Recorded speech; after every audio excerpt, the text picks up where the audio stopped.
Assalamualaikum warahmatullahi wabarakatuh. Hai sahabat channel dosenku semua. Hari ini saya akan menyampaikan tema materi tentang media sosial dan profesionalisme. Sebelum saya menyampaikan materi saya pada hari ini, sekali lagi saya ingatkan untuk ketik like, subscribe, dan juga nyalakan tombol loncengnya untuk mendukung channel saya lebih berkembang dengan bagus dan teman-teman semua mendapatkan informasi terbaru dari channel saya. Dan sebelumnya silahkan dilihat kembali untuk materi saya yang akan saya sampaikan ini mengenai media sosial dan profesionalisme. Selamat menyaksikan.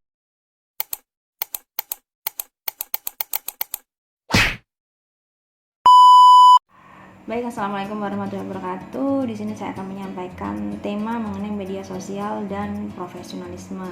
Sebelum kita membahas tentang profesionalisme, di sini kita akan membahas dulu yang namanya media sosial ya.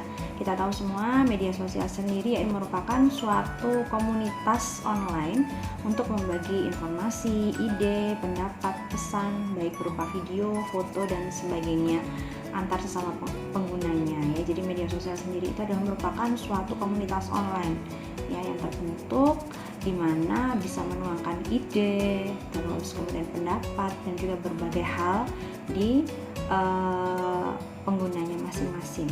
Kemudian untuk media sosial sendiri ada juga yang mengatakan yaitu merupakan sebuah sarana untuk bersosialisasi ya antara satu sama lain yang dilakukan secara daring atau dalam jaringan yang memungkinkan manusia untuk saling berinteraksi tanpa adanya batas dan ruang atau tidak dibatasi antara ruang dan waktu. Itu yang bisa dikatakan dengan media sosial. Kemudian untuk bentuk media sosial sendiri yaitu tidak hanya mencakup jejaring sosial saja, melainkan juga mencakup kategori media sharing, social news, dan kolaborasi konten lainnya. Jadi seperti yang saya kerjakan sekarang ini juga saya memberikan sebuah informasi di YouTube, itu juga bisa dijadikan salah satu media sharing di media sosial. Kemudian ini kita akan membahas mengenai profesionalisme dalam era media sosial ya. Kita tahu sendiri dalam era digital seperti ini media sosial itu sangat penting sekali ya. Jadi bisa digunakan dalam berbagai hal, dalam bentuk memberikan informasi, sharing, dan lain-lainnya bisa dilakukan di situ. Ini saya ambil contoh yaitu profesionalisme yang ada dalam era media sosial, yaitu IBLCE ya, adalah otoritas global yang mengesahkan International Board Certificate Lactation Konsultasi. Jadi IBCLC ini adalah praktisi yang memenuhi standar tertinggi dalam laktasi dan perawatan menyusui ASI, di mana ya di banyak bagian dunia itu pengguna komunikasi elektronik dan media sosial itu menyebar luas ya, dan merupakan sesuatu yang wajar. Jadi istilah media sosial itu mencakup beberapa hal ya, baik situs, blog, dan lain-lainnya. Sehingga IBLCI ini memfasilitasi atau menjadi otoritas global dalam pengesahan sertifikat dalam hal laktasi. Ini saya hanya kasih satu contoh aja ya. Jadi ada salah satu atau bentuk profesionalisme itu dalam era media sosial itu bisa dibentuk juga seperti ini.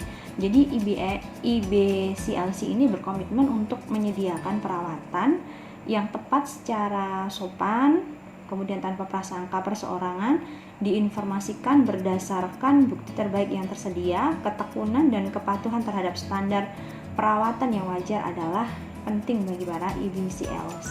Jadi untuk para praktisi yang kompeten atau expert di bidangnya atau di bidang laktasi ini bisa mendapatkan sertifikat resmi dari IBLCI ini.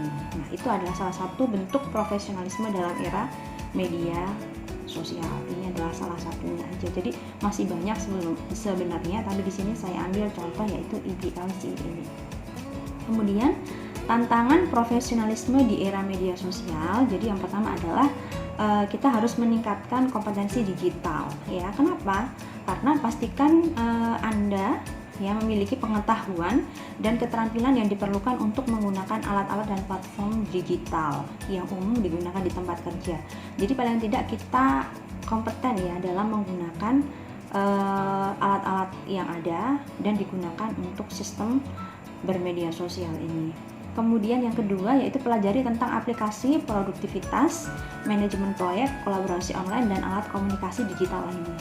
Jadi alangkah baiknya kita juga belajar beberapa hal ya, komunikasi digital bukan hanya satu aja tapi beberapa komunitas digital yang banyak ditemui ya gitu. Jadi itu adalah salah satu yang bisa mendorong aplikasi daripada produktivitas kinerja kita.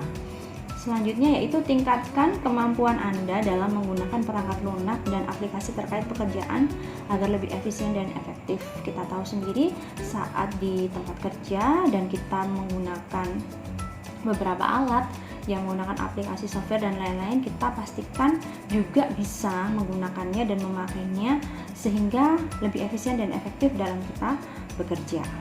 Kemudian yang kedua adalah jaga etika dan profesionalisme dalam komunikasi digital. Ya, dimana saat kita bermedia sosial dalam komunikasi digital ini juga perlu adanya beberapa etika dan profesionalisme yang tetap dijaga.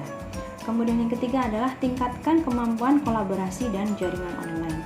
Jadi untuk kolaborasi dan jaringan online ini kita juga harus meningkatkan ya, adanya peningkatan sehingga kita juga bisa menaklukkan atau tantangan profesionalisme di era media sosial. Yang keempat adalah jaga keseimbangan antara kehidupan pribadi dan profesional.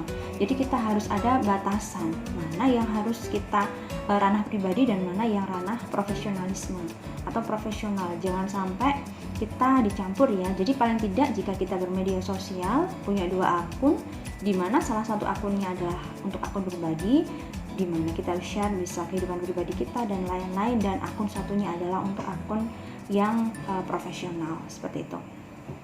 Kemudian ini adalah jejaring sosial untuk para pekerja dan profesional ya. Jadi biasanya kita temukan dinamakan jejaring sosial adalah suatu struktur sosial yang dibentuk dari simpul-simpul yang umumnya adalah berbentuk organisasi atau individu ya.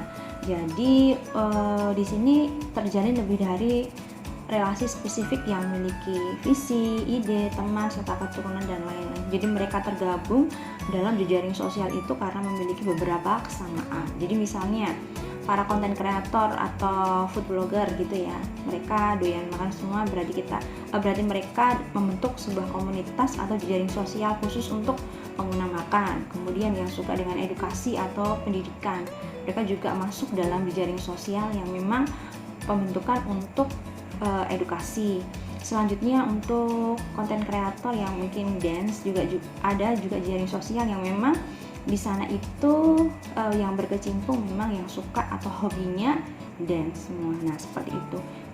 Kemudian untuk jejaring sosial ini lebih mengacu pada situs atau website yang digunakan sebagai tempat berkumpulnya orang banyak tanpa dibatasi dan memiliki jalur ikatan seperti keluarga, saudara, tetangga, rekan bisnis dan lain-lain. Jadi kita dalam jejaring sosial ini kebanyakan juga kita tidak mengenal anggota dalam jejaring sosial ini dari seluruh belahan negara. Tanpa dibatasi ruang dan waktu kita bisa mengenal banyak teman di mana kita yang semula tidak tahu, tidak ada hubungan keluarga dan tidak ada suatu hal ikatan kerja dengan mereka. Kemudian ini kita akan membahas juga jejaring sosial untuk para pekerja dan profesional ya. Jadi di sini ada beberapa contoh platform yang biasanya digunakan para pekerja dan profesional. Ini saya ambilnya hanya beberapa aja, jadi nggak semua ya. Yang saya masukkan yaitu yang pertama Facebook Workplace atau jejaring sosial profesional terbaru di Facebook. Kita tahu di Facebook sendiri sekarang sudah ada beragam ya untuk aplikasi di dalam Facebook itu sendiri, dan di sini untuk yang khusus para pekerja dan profesional itu ada di Facebook Workplace. Kemudian ada LinkedIn atau jejaring sosial yang fokus untuk membangun relasi profesional. Mungkin teman-teman semua juga sudah pernah tahu ya di sini. Kemudian juga ada Yammer, yaitu jejaring sosial profesional dari Microsoft, ini keluarannya Microsoft. Kemudian ada Slack, yaitu aplikasi chatting online untuk berkomunikasi dengan tim. Selanjutnya adalah Google Plus, ya ini dilengkapi dengan fitur Circle dan Hangout ya, jadi ini lebih lengkap lagi ya di Google Plus ini. Nah itu tadi beberapa contoh daripada sosial media yang untuk pekerja dan profesional. Masih banyak sih sebenarnya ya, tapi itu tadi saya masukkan hanya beberapa saja contohnya. Kemudian ini kita akan membahas mengenai dasar sosial media bagi tenaga kesehatan. Jadi lebih fokusnya ya ini yang kita bahas. Yang pertama, memahami dasar-dasar media sosial sebelum Anda online. Jadi pastikan Anda sudah paham ya dasar daripada media sosial sebelum Anda melakukan online. Yang kedua, jaga kehidupan pribadi dan kehidupan profesional itu terpisah secara online.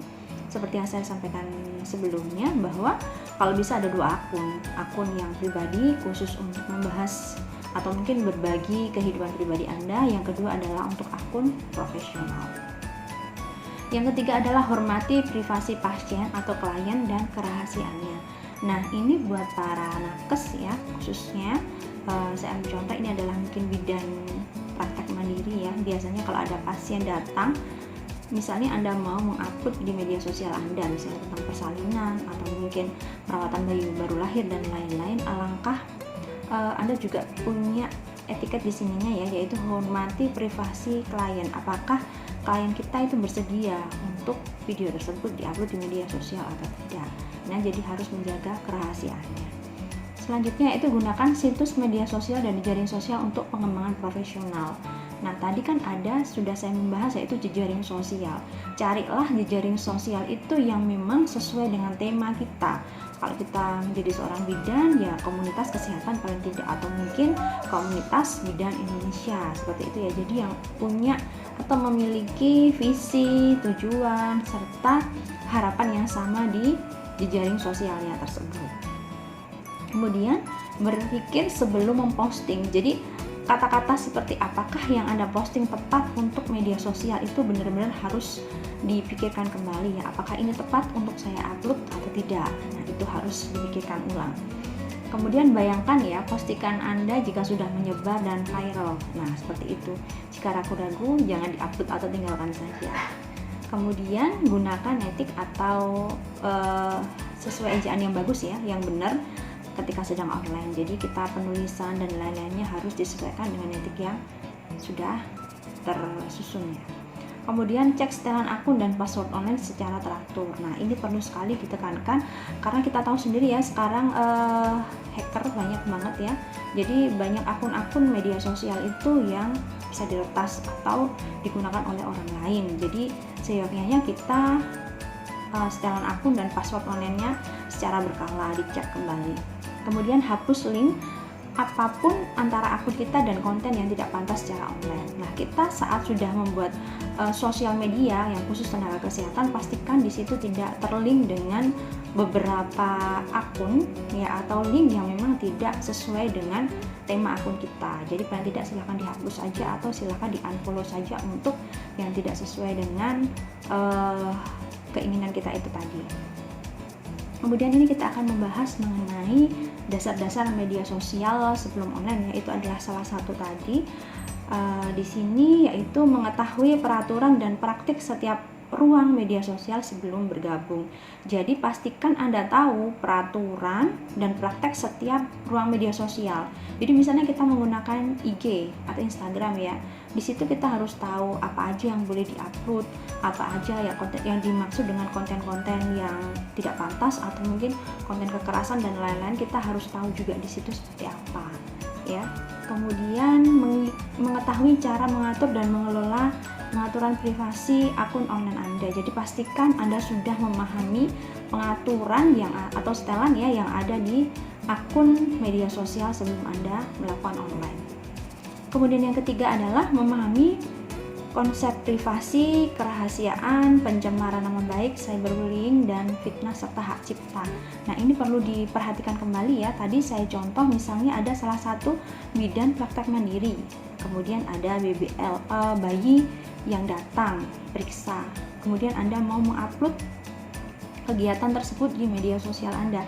Nah, itu Anda harus benar-benar tanya dulu pada pasien Anda, apakah pasien tersebut bersedia di videoin, kemudian diupload di media sosial, dan juga apakah ada beberapa hal atau kerahasiaan klien yang memang tidak diperkenankan untuk diupload seperti itu. Jadi mau benar-benar komunikasinya harus diperbaiki dulu dengan klien kita ya, dan juga hindari cyberbullying ya, atau pembulian di media sosial. Kemudian adanya fitnah, kita memberikan informasi yang tidak sesuai ya, atau hoax, itu juga jangan sampai juga melanggar yang namanya hak cipta ya.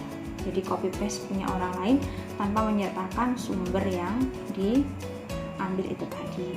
Kemudian memahami manfaat dan resiko dari media yang akan digunakan. Nah, jadi saat kita membuka platform baru di media sosial, kita paling tidak tahu tujuannya buka di situ tuh untuk apa sih? Misalnya untuk berbagi informasi atau mungkin berbagi kegiatan sehari-hari menjadi seorang bidan desa atau apapun itu, kita harus tahu dulu tujuan kita apa bermedia sosial. Kemudian kita juga harus tahu resikonya apa jika kita melakukan itu tadi di akun tersebut. Jadi harus benar-benar dipengetahui dulu itu tadi. Kemudian kita akan berbicara mengenai bidan dan media sosial ya di sini. Jadi untuk bidan dan media sosial ini ada keterkaitan juga ya, atau hal-hal di mana media sosial tersebut membantu bidan dalam menjalin kerjasama ya bersama rekan kerja atau konferensi kebidanan ya, adanya workshop. Kita kan tahu sendiri ya, sekarang sudah dilakukan webinar-webinar kebidanan itu juga sudah banyak sekali ya, dengan cara daring atau dalam jaringan, dan beberapa pertemuan serta workshop juga dilakukan secara daring. Nah, inilah juga salah satu daripada fungsi media sosial untuk bidan. Kemudian juga istilah media sosial ini merupakan istilah umum ya, yang mencakup banyak cara agar teknologi digunakan untuk interaksi sosial. Jadi interaksi sosial yang tidak bisa bertemu secara langsung itu bisa secara efektif dan efisien dikerjakan. Misalnya pertemuan IBI antar provinsi misalnya, kita juga bisa melakukannya secara daring lewat media sosial live misalnya, seperti itu juga bisa digunakan. Jadi memang fungsi daripada media sosial ini bisa juga mengembangkan profesionalisme bidan tadi dengan didasari beberapa etika dan juga beberapa standar memang yang tidak boleh dilanggar itu tadi. Selanjutnya untuk bidan dan media sosial ya. Jadi media sosial untuk bidan itu sebagai itu tadi ya yang saya sampaikan. Kemudian bidan yang terlibat dengan media sosial menggunakan Facebook sebagai platform jejaring sosial, mereka berbagi kehidupan dan foto mereka. Juga banyak kan ya seperti itu. Beberapa bidan juga menggunakan platform yang bisa memiliki pemilik bisnis, membuka endorse dan lain-lain ya, itu bisa di IG, kemudian di TikTok dan lain-lainnya, itu juga dimanfaatkan juga bisa ya untuk membuka jejaring sosial mereka atau mungkin mempromosikan pelayanan kesehatan yang ada di tempat mereka. Biasanya seperti itu. Selanjutnya untuk peran sosial media dalam meningkatkan profesionalisme bidan. Jadi medsos sendiri itu merupakan media interaksi ya secara virtual yang jangkauannya itu lebih luas dibandingkan dengan media tradisional ya seperti koran, televisi, seperti itu. Jadi media sosial ini lebih luas jangkauannya. Sehingga ya, ini salah satu contohnya, jangkauan yang luas ini sangat bermanfaat untuk kegiatan sosial ya, termasuk praktek kebidanan. Jadi seperti kemarin ya kasus COVID, masalah saat pandemi COVID kemarin ya, dari bidan itu bisa mendapatkan beberapa informasi dari profesionalisme lain ya, tanpa terlibat atau tanpa bersinggungan langsung ya, ataupun tanpa ketemu, istilahnya seperti itu. Itu pun bisa melakukan diskusi tentang keamanan obat-obat pada penderita COVID, misalnya ibu hamil dengan COVID atau mungkin ibu nifas dengan COVID, itu akan bisa mendapatkan informasi serta edukasi dari media sosial tersebut yang terpercaya tentunya. Itu juga salah satu menjadi peran ya dari sosial media meningkatkan profesionalisme bidan. Selain itu, bidan juga tahu vaksinasi yang sedang dilakukan sekarang untuk mencapai herd immunity seperti apa, bagaimana efek sampingnya untuk ibu hamil, ibu menyusui, ataupun pada seorang remaja seperti itu. Jadi sehingga wawasan tentang profesionalisme bidan itu lebih meningkat kayak gitu ya. Itu salah satu peran daripada media sosial untuk meningkatkan profesionalisme seorang bidan. Kemudian cara menjaga profesionalisme saat menggunakan media sosial, yang pertama adalah mengetahui peraturan dan praktik dari setiap ruang media sosial sebelum bidan bergabung ya. Jadi itu tadi seperti yang saya sampaikan tadi, pastikan kita mengetahui peraturan dan praktek di media sosial itu sebelum bergabung. Kemudian yang kedua adalah mengetahui cara mengatur dan mengelola pengaturan privasi akun online bidan. Selanjutnya, memahami konsep privasi, kerahasiaan, cyberbullying, fitnah, dan haki. Kemudian bijak dalam mengunggah foto, video, ataupun sumber informasi lainnya. Nah, hal ini yang perlu sekali digarisbawahi ya saat kita share ulang video ataupun sumber informasi lainnya ataupun gambar, pastikan itu adalah sumber yang terpercaya dan tidak hoax ya. Hati-hati, karena kita tahu sendiri kan ada undang-undang ITE juga, jadi kita harus benar-benar hati-hati sekali dalam bermedia sosial, dalam memberikan komentar, dalam share video, seperti itu juga harus diperhatikan kembali. Kemudian memahami manfaat dan resiko dari media sosial yang digunakan. Tadi sudah saya sampaikan ya, jadi kita harus tahu manfaatnya apa, kita pakai media sosial tersebut, platform tersebut, dan resikonya apa, seperti itu. Selanjutnya ini adalah media sosial, bidan, dan otoritarianisme di masa depan. Jadi yang dikatakan dengan otoritarianisme adalah bentuk organisasi sosial yang ditandai oleh penyerahan kekuasaan ya. Ini saya ambil contoh di salah satu negara RRC ya, atau Republik Rakyat Cina, yaitu di sana adanya kredit sosial oleh pemerintah yang melibatkan pemilik media sosial, sehingga diperlakukannya skor minimal dan ketetapan pemilik akun media sosial sesuai dengan skor yang didapatkan. Jadi semua orang yang bermedia sosial itu terdeteksi di media sosialnya masing-masing, apakah orang tersebut termasuk orang yang memang sesuai dengan expertnya. Misalnya saya seorang bidan tapi saya men-share tentang politik terkini, nah hal tersebut kan pasti tidak sesuai ya dengan aplikasi daripada profesi kita. Nah, hal tersebut akan dikasihkan yang namanya skor minimal di negara sana. Kemudian mengikuti aturan serta tatanan yang dibuat pemerintah setempat sehingga memperlakukan semua kegiatan dalam komunikasi satu arah.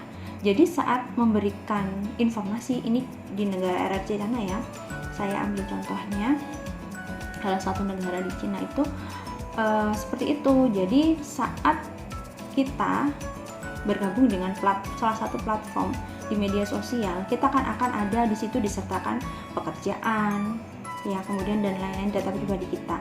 Jika yang kita share tidak sesuai dengan data pribadi kita, kita akan dikasih yang namanya skor minimal, di mana informasi kita itu harus cuma komunikasi satu arah. Jadi pemberian informasi aja tanpa adanya feedback dari responden atau dari pendengar kita, seperti itu.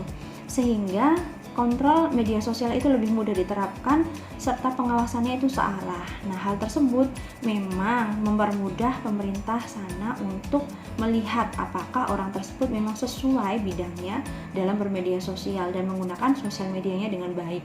Jadi tidak adanya meminimalkan adanya cyberbullying, kemudian hoax dan lain-lain seperti itu. Nah, hal tersebut ya untuk otoritarianisme di sana sudah diberlakukan seperti itu. Ini salah satu contohnya seperti itu. Nggak tahu nanti di Indonesia apakah juga akan memberlakukan seperti ini, belum ya kayaknya. Kemudian untuk media sosial, bidan, dan otoritarianisme ini di masa depan itu yaitu pengembangan profesi bidan itu merupakan sebuah keniscayaan ya untuk mengantisipasi perubahan ilmu pengetahuan dan teknologi, sehingga akan bisa meningkatkan daripada pelayanan kesehatan, pelayanan kebidanan khususnya, dan kita bisa merambah persaingan global ya, karena kita tahu sendiri persaingan global semakin ketat. Misalnya ada pasien ya atau orang melahirkan, orang Indonesia mau melahirkan di UK atau mungkin di Australia atau mungkin dimanapun bebas. Jadi kita juga harus bisa bersaing dengan negara-negara maju di sana. Kita bisa memberikan pelayanan kesehatan, pelayanan kebidanan yang sesuai standar. Jadi kita tetap bisa bersaing dengan era global itu. Dan di masa yang akan datang itu dibutuhkan ya tenaga kebidanan yang memiliki pengetahuan, keterampilan, dan perilaku yang unggul serta menjunjung tinggi etika dan hukum kesehatan. Sehingga pengembangan profesi bidan itu dibutuhkan untuk mengantisipasi perubahan ilmu pengetahuan dan teknologi ya. Jadi makanya itu tadi kita harus siap dalam persaingan global tadi, agar para pasien kita juga tetap mempercayakan pelayanan kesehatan termasuk kebidanan kepada kita, seperti itu. Nah, demikian materi dan informasi tentang media sosial dan profesionalisme. Semoga bisa membantu para teman-teman semua dalam bermedia sosial dan tetap meningkatkan profesionalisme. Sekali lagi saya ingatkan untuk like, subscribe, dan juga nyalakan tombol loncengnya. Kemudian jika ada yang mau ditanyakan silahkan tulis di kolom komentar, dan terima kasih yang sudah menyaksikan dari selesai ya untuk materi saya, dan see you next video. Wassalamualaikum warahmatullahi wabarakatuh.